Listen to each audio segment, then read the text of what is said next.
As I understand it, your position, Professor Franks, is that, I think you used the word myth. It is a myth that the Biden administration used government to compel speech, private speech, but that the Trump administration is doing that. Is that a fair characterization?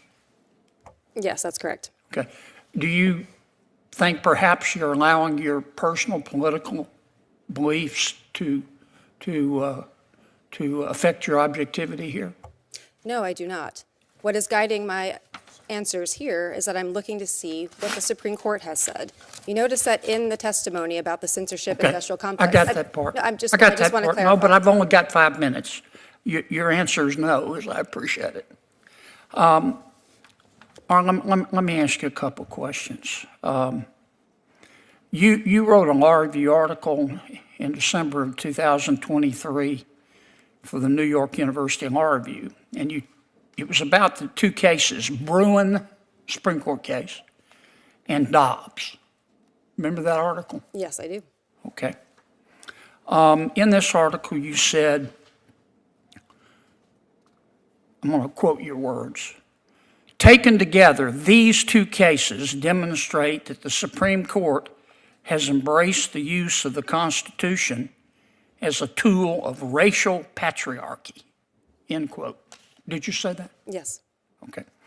And then you went on to say, quote, "When the Supreme Court declares that there is a constitutional right to armed self-defense in public, it openly embraces and promotes a culture that privileges white men's ability to terrorize and kill those that they perceive as threats," close quote. Did I read that correctly? I believe so. Thank you for reading. Okay. And did you also say in that article, I'm going to quote again, quote, "by simultaneously expanding white men's right to kill and constricting women's right not to die, this Supreme Court," referring to the current United States Supreme Court, "has turned the Constitution into a homicide pact as well," close quote. Did you write that? That sounds like me. Okay.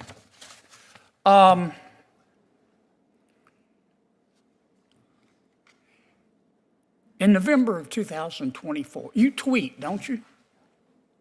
I'm not sure what the current terminology is for it, but yes, I am sometimes on the social platform that was formerly known as Twitter. Yeah, you're on a lot, aren't you? I'm not sure what the relevance of that is. You try to be provocative on there, don't you? Again, I'm not sure what the relevance Well, of this question is. let me show you the relevance. On November 7th, 2024, from your tweet, here's one of your tweets at 2:41 p.m., quote, "The majority of Americans hate women. The majority of Americans hate women more than they love anything, including democracy," close quote. Did I read that correctly? I am not sure what this has to do with the subject matter of this Did you hearing. say it? I do not have those words in front of me. I probably said something along those lines, but Yeah, what is you the said it. relevance of Here that it to is, this big as hearing? Dallas, right there. Yes. But your political beliefs don't impact your feelings about President Biden or President Trump. I don't have feelings about either of them. What I have Sounds is to me doctrine. like your favorite feeling is anger. Let me ask you this. You issued another tweet. This was in May of 2022. You've just been tweeting up a storm. You said, quote, "There's a reason why the conservative-dominated Supreme Court thinks the Constitution does not contain a right to an abortion, but is convinced that it contains an individual right to possess firearms. And that reason is white male supremacy," close quote. Did I read that correctly? Is there a question in this? Did I read that correctly? That's Is there my a question question. that is relevant to this hearing? Did I Your read that language? correctly? Do you really think that the United States Supreme Court, you're an officer of the court, is guided by white male supremacy? I believe that the First Amendment prohibits the president Did you and other say state that? officials for punishing people for Did their you honestly say that, Professor? I And you believe expect us, that the First as a Amendment Democratic witness, to take you seriously? Are you kidding me? I believe that you should take You the First heard of Amendment curb your seriously, sir. enthusiasm? Here's my saying, curb my nausea. Dr. Franks, we're here to talk about free speech, correct? Yes, And we're here to talk about that being a fundamental right guaranteed by the Constitution, correct? yes. Okay. And the Supreme Court plays an essential role in guaranteeing those constitutional rights, correct? Yes. Okay.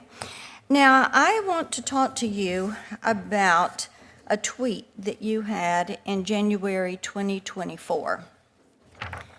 The Supreme Court is a death panel.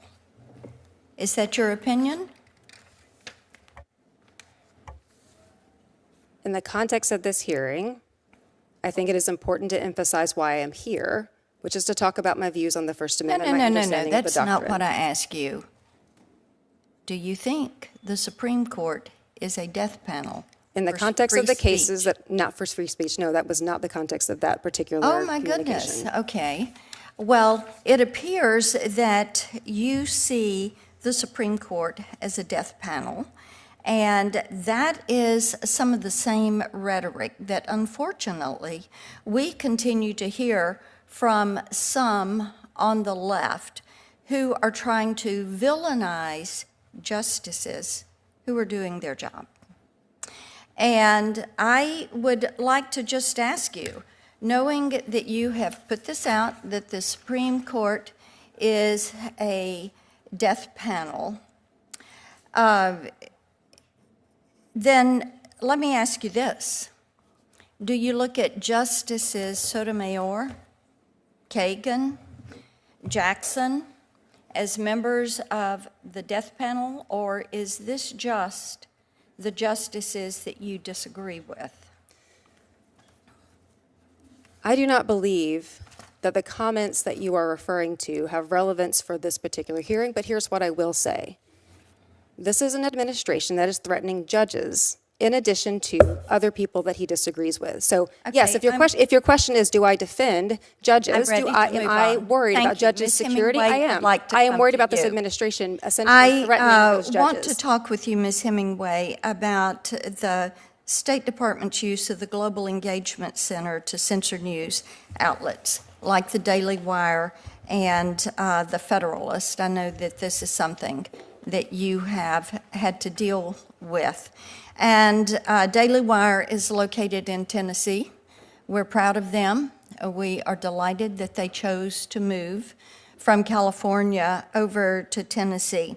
And it is my understanding that the Global Engagement Center was created to counter messaging from bad actors, including terrorist groups, but the Biden administration weaponized it to silence conservative groups.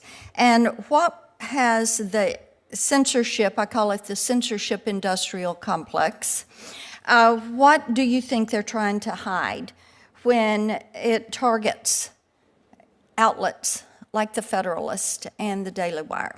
Thank you, Senator Blackburn. Yes, our reporter, Margot Cleveland, who's our senior legal writer, uncovered through her reporting facets of the censorship industrial complex and learned that the State Department was one of the federal entities that was engaging with non-governmental organizations and other entities in big tech to market, promote, censorship tools and blacklists, which were then used against my publication, The Federalist, and also the Daily Wire.